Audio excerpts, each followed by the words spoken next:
Paramashivoham Om Nithyananda Paramashivoham Om Nithyananda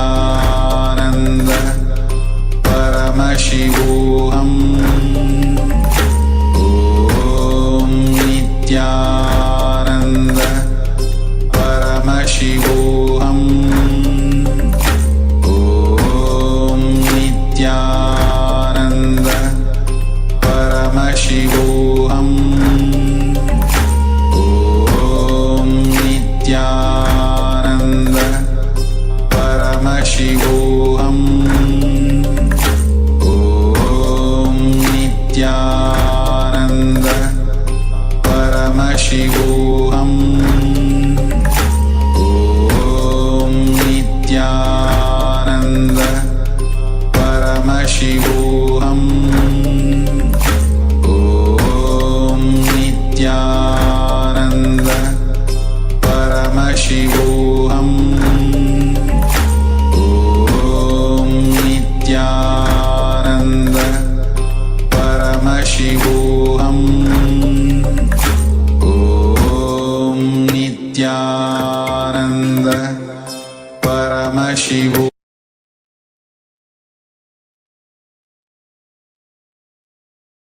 Now, all of you, please share your experience of the power manifestation of consciousness over matter in the chat.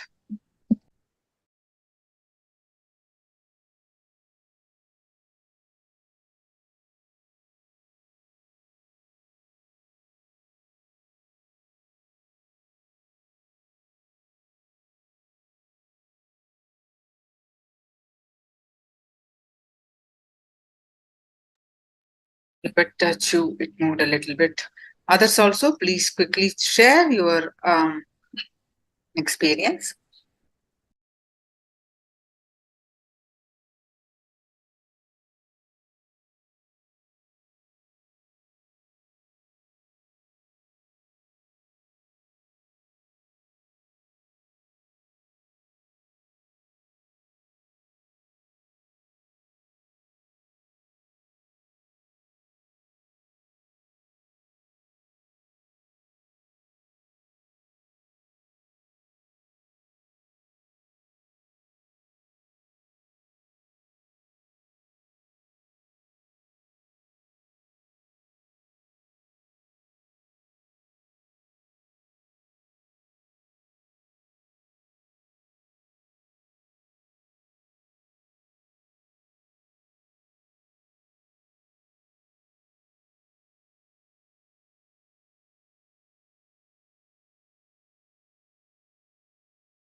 Some more sharings.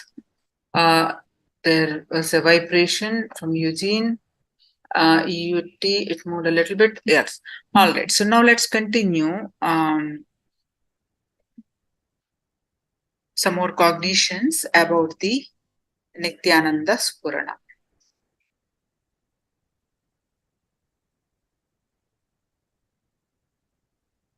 Wherever the fruit moves, the energy in the nearby hands is very strong and it feels like it's full of blood.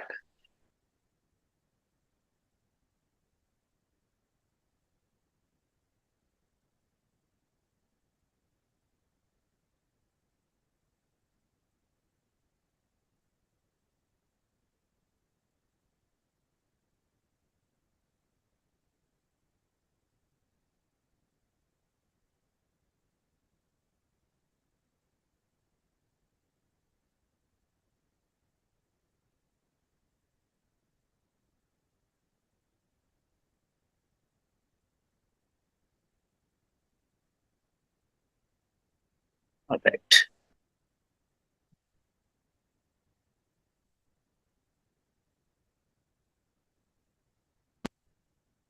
Let's continue the few more cognitions, understandings.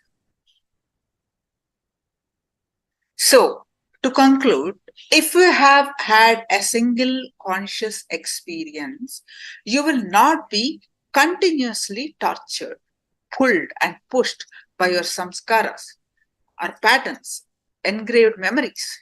If you look back at your whole life, you will be able to understand what I'm saying.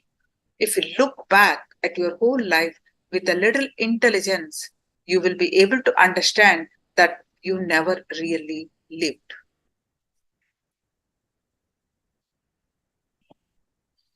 Only your engrams lived through you. Engraved memories or patterns lived through you. For example, suppose you have created a samskara. Samskara is a pattern in Sanskrit. A samskara is a equivalent English word is pattern. You have created a samskara that is in the morning at 7 o'clock, you need to drink coffee. At exactly 7 o'clock, you don't have to even to see the watch, but from inside, the alarm will sound coffee. Like this, you have many samskaras. For example, every morning at 9 o'clock, your mind will automatically start worrying about your office. In the evening at 5 o'clock, you will start worrying about your house. In the night at 8 o'clock, you will start worrying about your kids' education.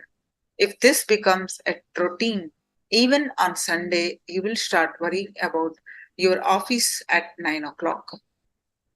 Even if you don't have to go to office, you will start worrying about it suddenly. You will remind yourself, no, today is Sunday, so don't bother about it. So we don't have to go to office. Even then, you will continue to have that same low mood during that time. Even your worry, your mind is nothing but a recorded samskaras.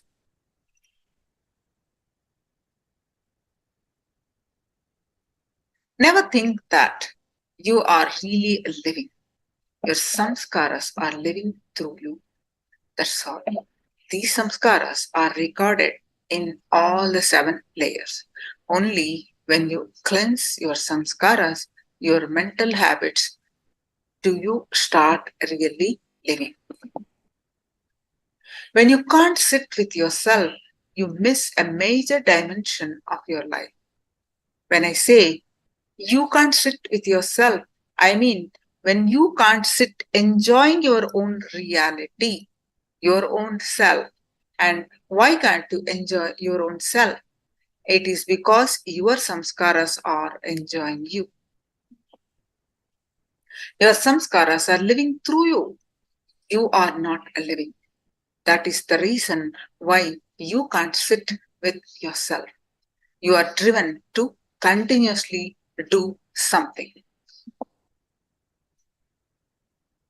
During these few days, all we are going to do is only one thing: work intensely and cleanse the samskaras and have the conscious experience, at least one glimpse of thoughtless awareness. Just one glimpse of thoughtless awareness is enough. I request all of you to please put your complete effort into this. Remember that as of now, whatever you think of as 4D, your previous life will lose its value at the time of death. Internalize this truth completely. Your whole being, your very root will be shaken the moment you move from the physical layer at the time of death. It is almost like you are building your own resort there in the inner world. The way in which you enjoy your whole life will decide how your last moment will be. One more important thing, please understand, this might be shaking shocking to you, but it is the truth. Only after seeing the first death was I able to realize this statement. Even your papa, sin, punya, does not come with you, count for anything at the time of death.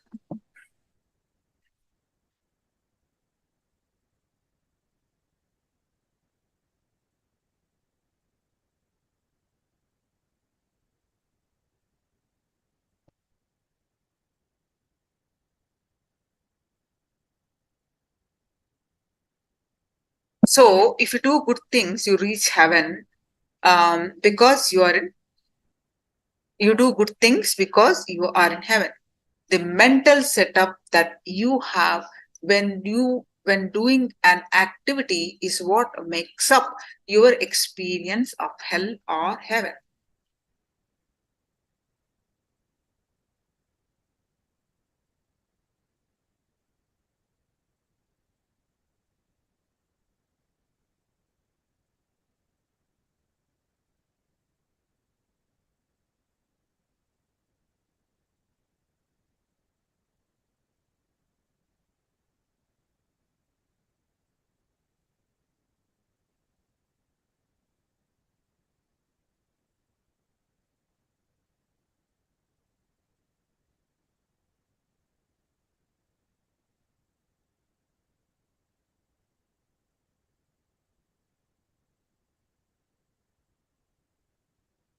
While doing something wrong, whatever mental setup you have that created your attitude and choice, that suffering itself is the only hell. While doing a noble thing, whatever mental setup you have that initiated such an action, that setup is feeling, and feeling is heaven. So don't think your sins and merits come with you. Only one thing comes with you is conscious experience that you had in your lifetime. All the humanity can be categorized. One who have the conscious experience, the ones who do not have the conscious experience.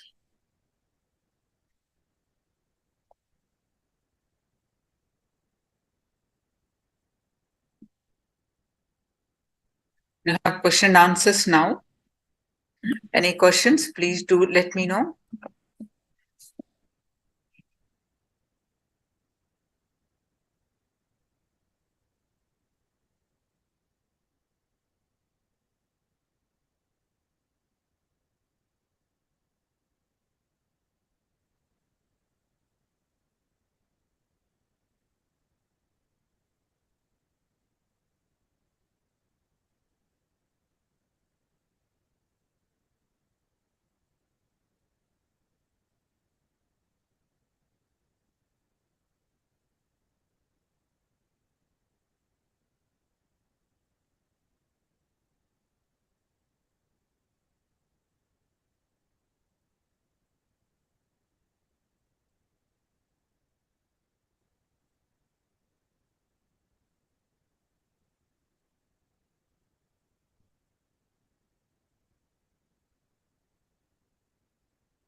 Yes, you can post your questions in the chat.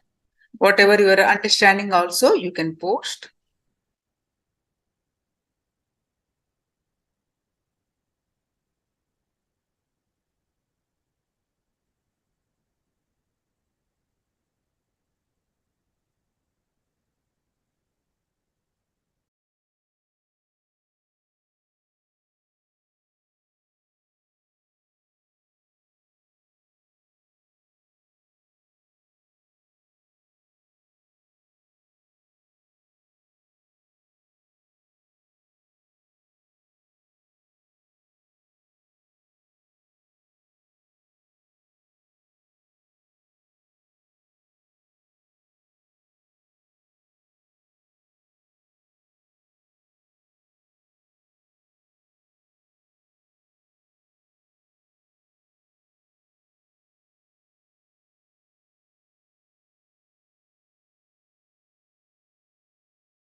Of course, we have a carbon reduction plan, but it's long term. You have to think about the journey, not just the destination. Aeon helps us understand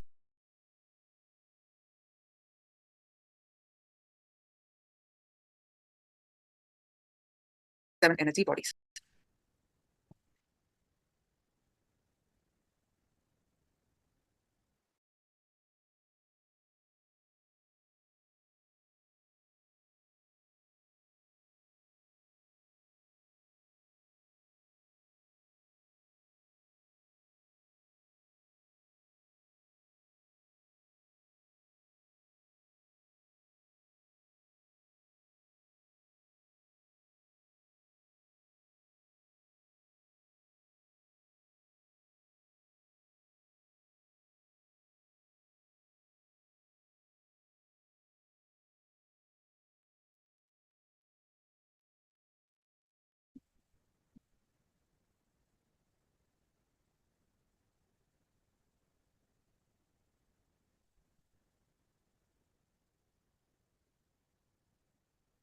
Physical, pranic, mental, etheric. Total 7 marks. So you're close. Continue writing. Because we are going to learn about all these layers. And you understand the significance of why we need to learn.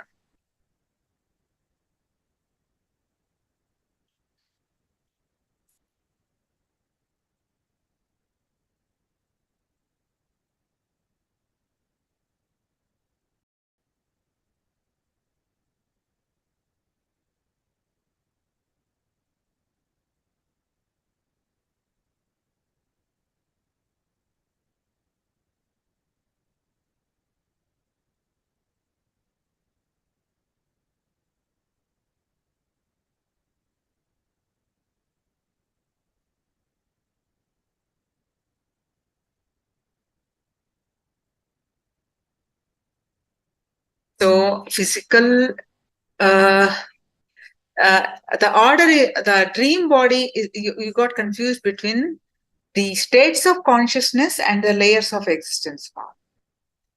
Dream body is the state of consciousness. This is the layers of existence. I'll project again. Okay, you please make a note of it. Deep meditation. All right. So I'll project the slide. You can make a note of this.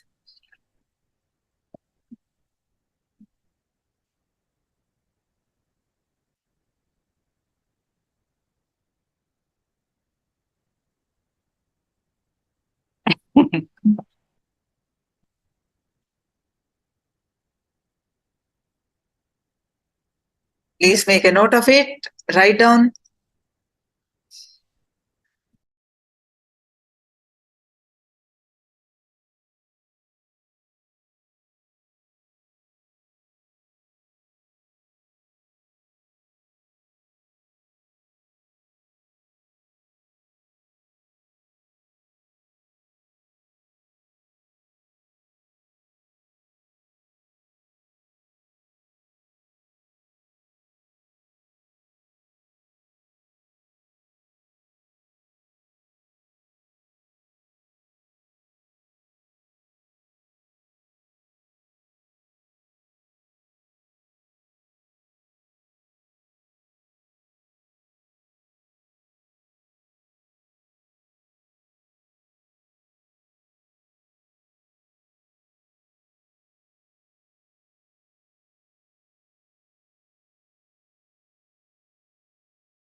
All these 7 layers, we'll be learning about each layer and we'll be doing the meditation. To cleanse, each one is associated with what emotion? For example, physical layer, desires. Pranic layer, desires. Next layer, mental layer, guilt. All these, physical layer actually fear. So all these associated with certain emotions, and we'll be doing the meditations. Today is only many of introductions about this.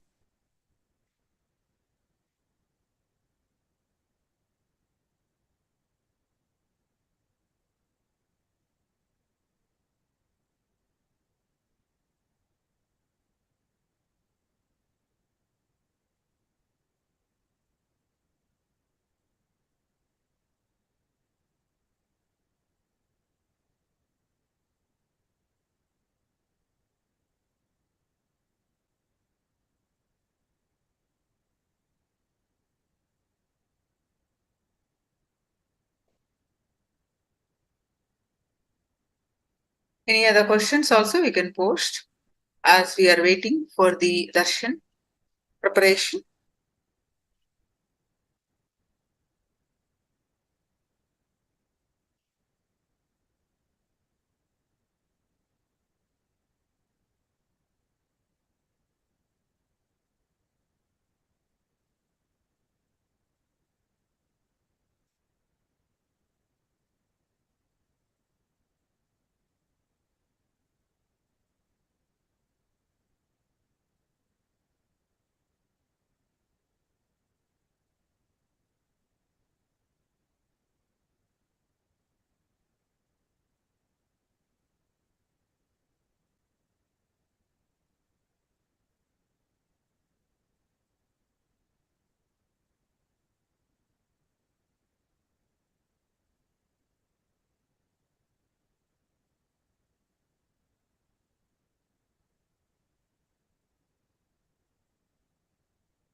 Okay. See, Ma Purushananda, you're saying you would like to experience enlightenment through that.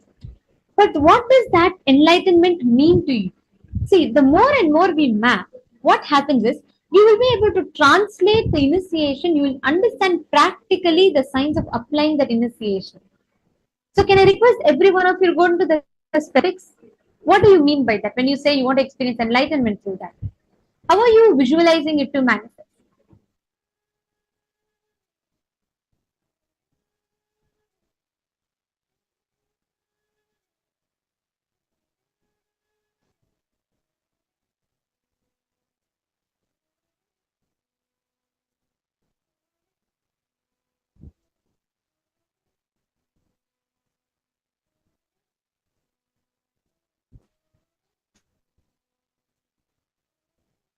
Come on, each of you go ahead and describe it. Okay, great. Ma Mahabhairava Jnana has posted. You want to start manifesting fast reading, memory, Akashic reading ability. Beautiful. Actually, it is possible. Swamiji tells there are 9 points in our brain which corresponds to the 9 planetary positions. And if you awaken your brain grooves, do you know actually those 9 planetary positions will start revealing itself to you, which means you will be able to make astrologically right decisions just using your logic. Same way, the ability to have telescopic and microscopic vision gets awakened in you, which means your brain can act as a telescope and a microscope, which will enable you to strategize seeing the far, like knowing the future, and you will be able to strategize your decisions based on that. Ma Mahabharata has posted she wants to manifest the ability of listening 2 lessons or 3 lessons at the same time. Okay, absolutely. It is possible, Ma. And with the awakening of the whole brain, you will be able to manifest it. Okay, so Ma Priyadarshini Chakravarti has posted awakening the brain grooves would make progress for superhuman capabilities. Okay, Ma Priyadarshini, what when you say superhuman capabilities? What are those superhuman capabilities? What do you understand as those superhuman capabilities? Ma Virupaksha has posted no limitations, no powerlessness, no ADHD. That is beautiful definition, Ma. But how does it translate to you? When you visualize yourself as a powerful person who does not have self-doubt, what does that translate to you in terms of applying in your everyday life? Because Swamiji's initiations are so practical. Today you can apply them in your life and have a breakthrough.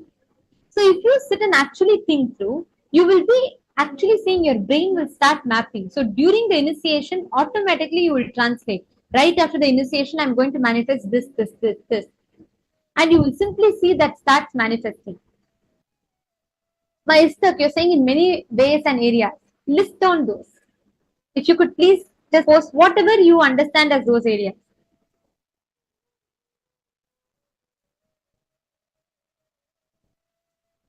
Come on, all of you. Ma Kamakala Rupananda and Ma Gokila, Ma Janani. Okay, Ma Sadashivamaya has posted. I want the ability to read quickly and turn many services into products. Beautiful. That's a very practical thing. Actually, Ma Sadashivamaya, please understand.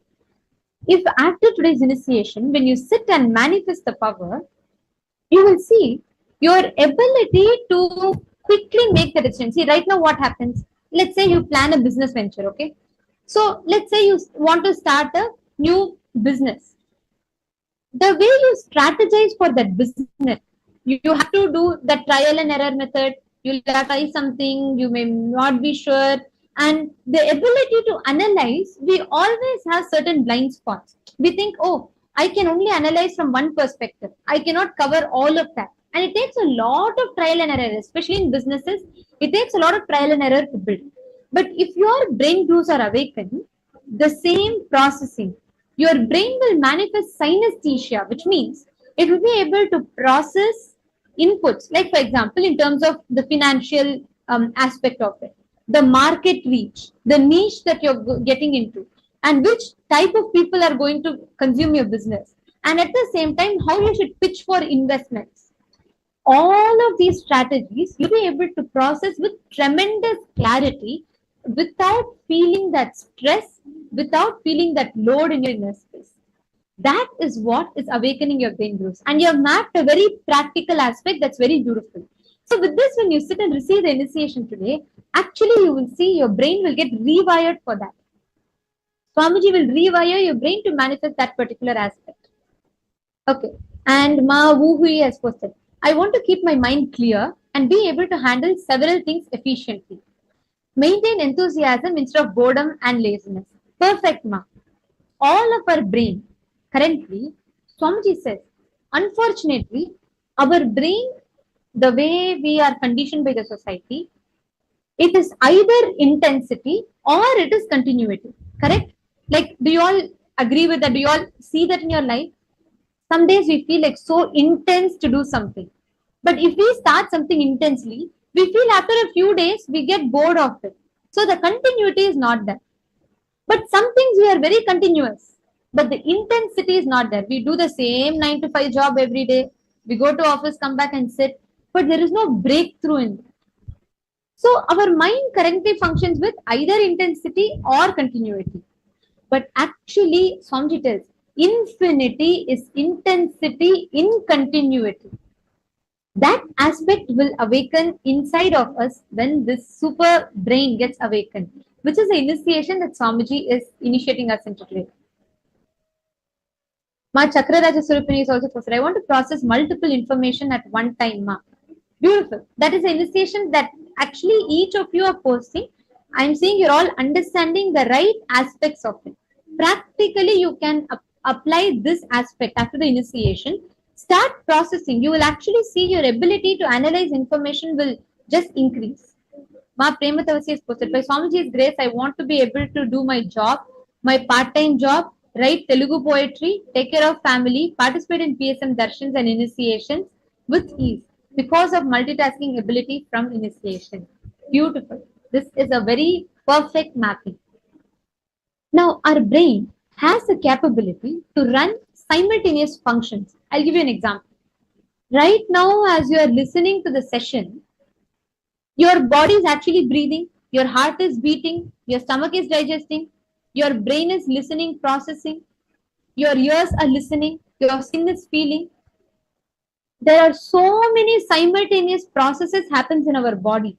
But somehow we negate all of that. We forget it. We think our brain can only do one thing at a time. And that whole thing, what happens is, we start conditioning ourselves to not being able to do, not even multiple things, even 2 things at a time, we get exhausted. When you awaken your brain grooves with this cognition, you will start realizing how your brain can simultaneously process multiple information. I'll just tell you all an example. Multiple times I've seen this. Swamiji will be conducting a meeting. Simultaneously, Swamiji will be processing some of the most important decisions, like viewing vision for the temple with so much of nitty-gritty and details. And at the same time, people will come and they'll be asking their questions to Swamiji, and Swamiji will be answering them. And along with all of this, Swamiji will be observing the alankarams that is happening, and he'll be micromanaging the details, the nuances of it. Actually, Swamiji is like literally the example of how a super brain can function. And I have never seen Swamiji ever get stressed, let alone stress. That's a too big a word to use. I have never seen Swamiji get like, oh, so much is happening. All of us should be serious.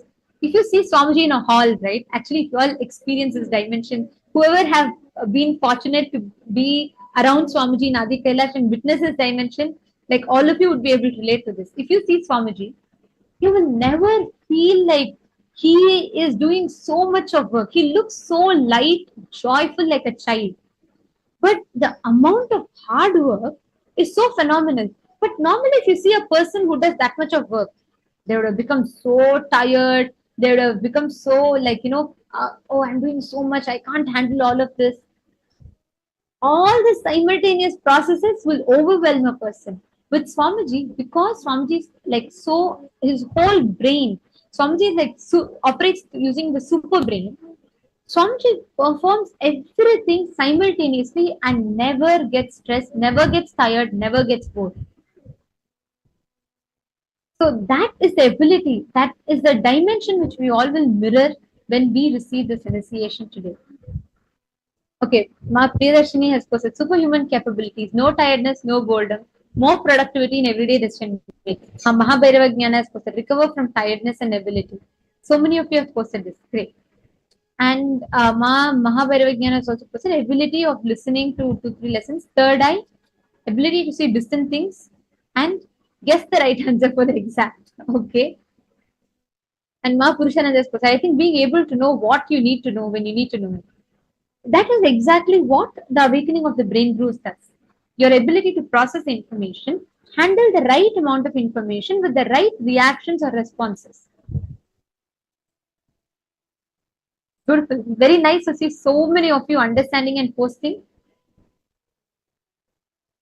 And Mary Frederick Aya has posted, I want to manifest ability of materialization too.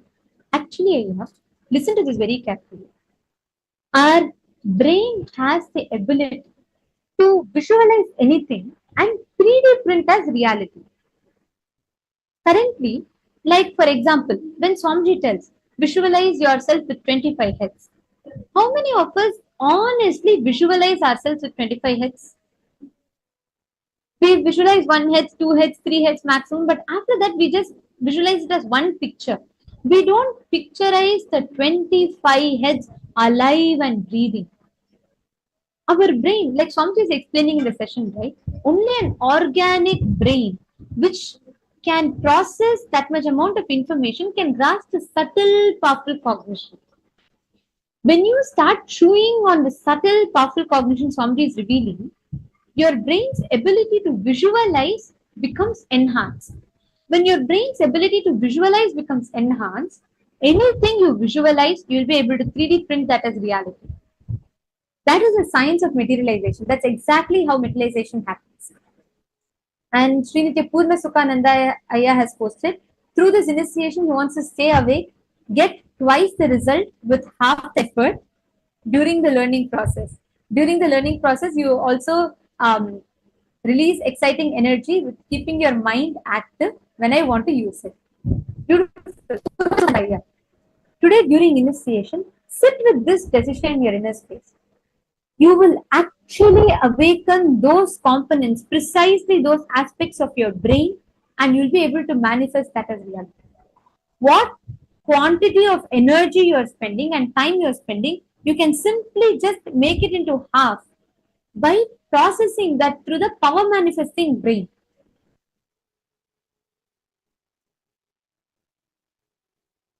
Okay, and this is Punithanaya has posted, Nithyananda, always manifesting practical solution, not only words, manifest them as reality. Beautiful. And Dario Trishulaya has posted, I want my consciousness always cognize that limitlessness and possibility and Shakti and manifest a will. Dario Trishulaya, I suggest one thing. I suggest that you write it down even more detail. When you say you want your brain to process superconsciousness, what do you mean by that? When you say limitlessness, in what aspect is it? Is it in terms of multitasking? Is it in terms of knowledge? Is it in terms of your speed at doing things? If you get into details, during the initiation, it will help you understand and manifest in that details. Come on, all the others. Ezekiel Aya has posted 0 thoughts per second. You want to have 0 thoughts per second, and you do not want to rely on any analytical skills to make decisions. Perfect, Aya. That is mastering the length dimension.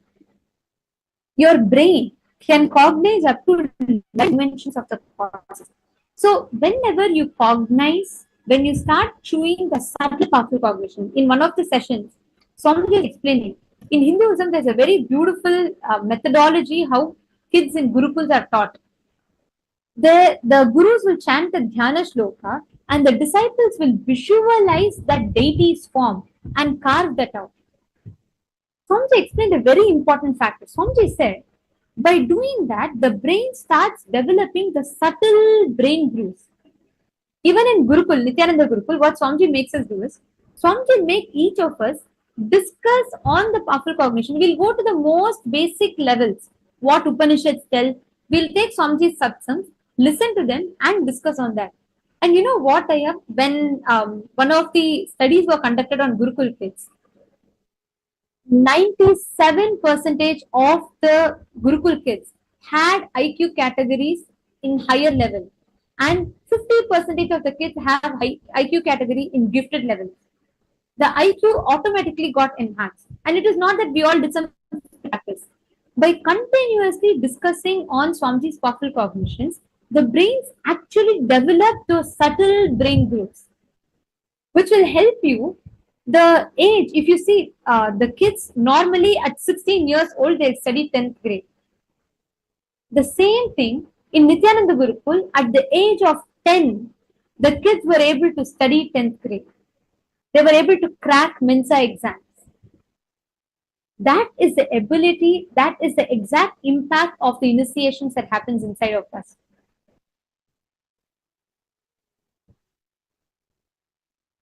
Okay, come on, all the others. Anyone else? Okay, Purna Sukhananda has posted he wants the ability to reach parallel universes. Yes, Swamiji has already gifted us with that. And with more that, it's not in particular about awakening the brain groups. As you start preparing your body and as you start cognizing this, it will build you towards that. Great. Now, all of you, I see that all of you are very excited and awaiting. Let us all get ready to receive the darshan. I request all the participants, every one of you, to settle down. Please sit straight. And can I request all of you to come in front of the camera and settle down, please? We're going to be receiving a very, very important initiation. So I request all of you to settle down.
Now, let us all get ready to receive the darshan.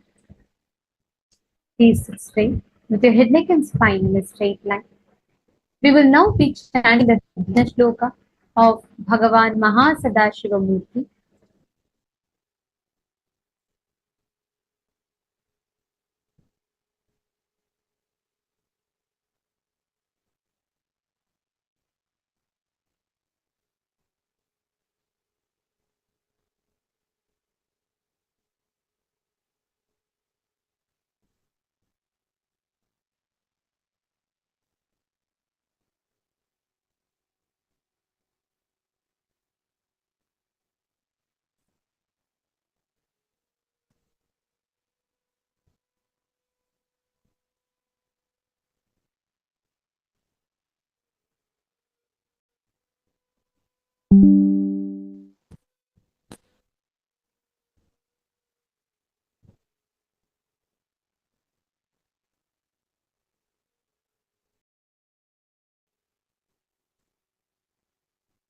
Shri Mahakailasamurti Dhyanam Shrunutah Brahmana Sarve Guhyad Guhyataram Param Asti Melorudhadbhage Mahan Kailasa Parvataha Sambasya Sagunasyayam Sabhaktasyendu Maulinaha Sambaso Yojananam Cha Vimshat Koti Bhirayataha औनत्यमेतद्विगुणमस्य ज्ञेयं द्विजोतमाः नवरत्नमयं तस्य शिखरमुत्तमं तत्रालयो महिषस्य नानारत्नविग्रहः गोपुराट्टाल वलभिर्विराजितः तथा सिंहासने तत्र महाशम्भु सदाशिवः प्रफुल्लकमुल्लः पञ्चविंशन्मुखोज्ज्वलः नृतनानायुधद्भेदा पञ्चाशतमण्डितः फुल्लरक्ताम्बुजक्तात् श्रीबाह्वः प्रियः विचित्ररत्नखचित भूषणैरपि भूषितः अनेककोटिसूर्याभ परमानन्दविग्रहः अप्राकृततनुः श्रीमान् लक्ष्यलक्षणवर्जितः यतो वाचो निवर्तन्ते अप्राप्य मनसा सह गङ्गाश्रयजटजूटश्चन्द्रशेखा विभूषितः भस्मोद्धु सर्वाङ्गो व्यालयज्ञोपवीतवान् कालमालाधारी च व्याघ्रचर्माम्बरावृतः प्रतिवक्त्रनो सर्वसिद्धिदः प्रसार्य दक्षिणं पादं कुञ्चयित्वेतरं पदम् अभयं चक्रशूले च टङ्गान्वि खड्गतोमरशक्तिश्च परशुप्रासपन्नगान् हम्लाक्षमालाश्च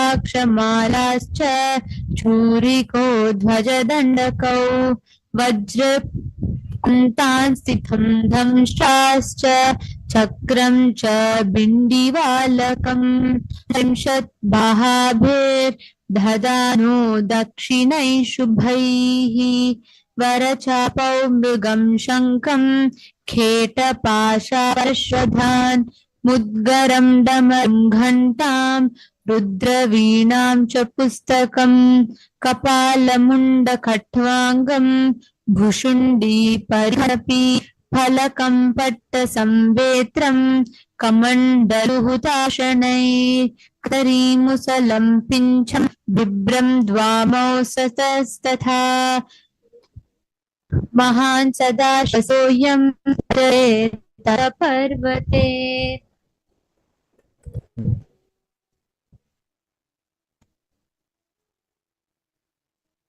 All of us today are going to be graced with the darshan of Bhagavan Mahasadashivamurti, manifesting through the Paramavatara of Paramashiva. To every one of you that are sitting here, through this initiation, Swamiji is literally going to be initiating all of us into awakening the super brain, the extraordinary capabilities of our brain within us. And let us all get ready to receive this extremely powerful initiation and darshan. Today, due to the intense samadhi of the Pontiff of Hinduism, of our beloved Swamiji, we are all going to be having the alive darshan and understand alive darshan means Swamiji is alive, he is radiating even through these darshans. Because the very word darshan has no past, no present, and no future. Darshan happens in eternity. It happens in a zone beyond time. That is